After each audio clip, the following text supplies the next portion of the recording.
Welcome to Chillin' 101. We hope this video helps.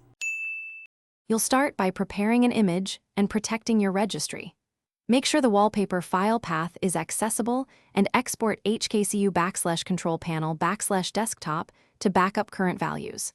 Once done, run regedit as administrator and navigate to HKCU/control panel /desktop. You're about to change the system keys that control wallpaper.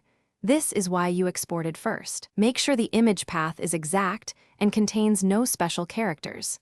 If you're comfortable, proceed to edit the wallpaper and wallpaper style values now. Now you change keys and force an update.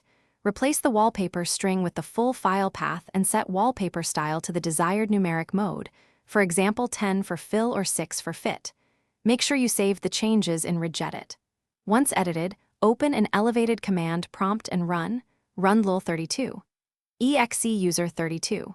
DLL, update per user system parameters to push the new image to the desktop. This command refreshes shell parameters without needing activation. If the image doesn't appear immediately, give it a few seconds or run the command again. Finish by ensuring the change persists. If the wallpaper didn't update, open Task Manager and Explorer. exe, then file run new Task Explorer. exe to redraw the desktop. Make sure the image file is readable by your user account.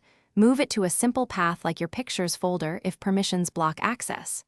If Windows reverts your change later, check for group policy or personalization disabled by system policies or corporate management. That one troubleshooting tip: confirm file access and policy settings, fixes most reversion problems.